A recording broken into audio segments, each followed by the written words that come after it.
Hey, let's solve some interesting word problems today. First one goes like this. Anu is creating designs using square blocks as shown below. Now the question is, can she make a design using exactly 199 blocks?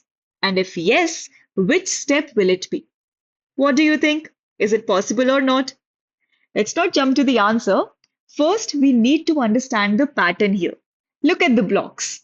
Each step looks a little bigger than the previous one, right? Now let's count these blocks very carefully. Let's start from the level 1. There is one block in the center, and then I see one on the left, one on the right, and one at the bottom, right? Now let's move to level 2. Again, we have one in the center. Now instead of one, we have two blocks in each direction, left, right, and bottom. Moving on to the level 3. Here again, one in the center and same number repeats three times. That's three blocks on the left, three blocks on the right, and three blocks at the bottom. Now let's count the blocks level wise. Here we have one in the center, right? And the same number repeats three times. That means 3 times 1 plus 1. If you move to the level 2, again 1 in the center. Here we have two blocks repeated three times in each direction. That gives us 3 times 2 plus 1. Then moving on to level 3, we will have 1 in the center and then three blocks repeated three times in each direction, which gives us 3 times 3 plus 1. So if I go to the level n, I will have one block in the center and n blocks in all the three directions. So total of 3 times n plus 1 blocks. Now if you ask why 3n? Because there are three directions, right? Every time we are placing the blocks in three different directions. That's why we are multiplying with 3 every time. And why plus 1? Because there is a center block. Now, let's come back to the question. We want total 199 blocks. So what can we do? I'm going to replace the total formula with 199. So we have 3n plus 1 equals to 199. Let's solve it further. We get 3n equals to 199 minus 1. That's 3n equals to 198, which gives me n equals to 198 by 3. That's 99. So yes, this tells me that she can clearly make 199 blocks and it will be at level 99. Moving on to the next question.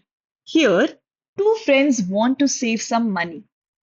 Janvi starts with an initial amount of 4,000 rupees and in addition to it, she saves 650 rupees per month. Whereas Sunita starts with an initial amount of 5,050 rupees and she saves 500 rupees per month. Now, the question is, after how many months will Janvi's total savings become 150 more than Sunita's savings? Let's start by saying that after X months, Janvi will have 150 rupees more savings than Sunita. Now let's calculate Janvi's savings and Sunita's savings. In Janvi's case, savings in 1 month is given as 650 rupees because she saves 650 rupees every single month. Now, savings in X months will be 650 times X, that's 650X, right? Coming to Sunita, she's saving 500 rupees per month. So, after X month, the total savings will be 500 into X. Now, initial amount that Janvi started with was 4,000 rupees. Remember?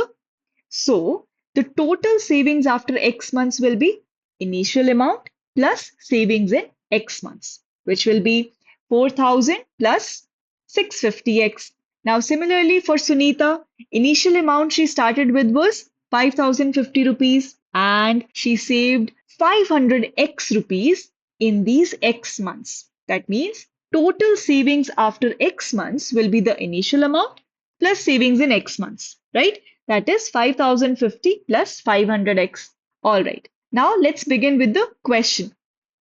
After X months, Janvi's savings will be 150 more than Sunita's savings. That I can write in this equation format.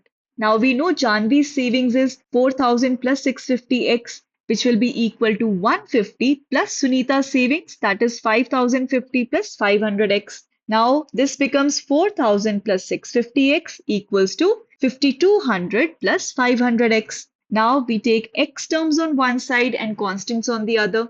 We get 650x minus 500x on the left hand side and 5,200 minus 4,000 on the right hand side. Now, if you solve it further, we get 150x equals to 1200.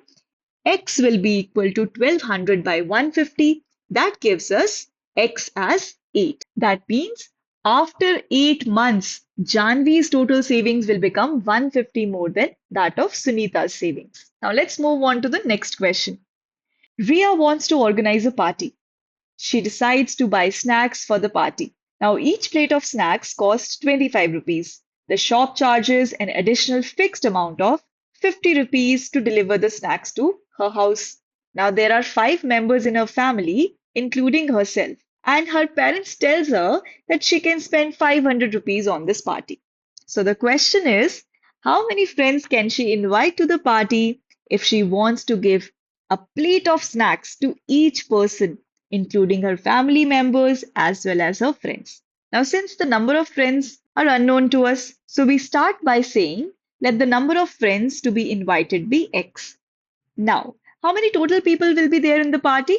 It will be the family members plus her friends. There are 5 family members and X number of friends. So total people will be 5 plus X, right? Now let's calculate the cost of snacks.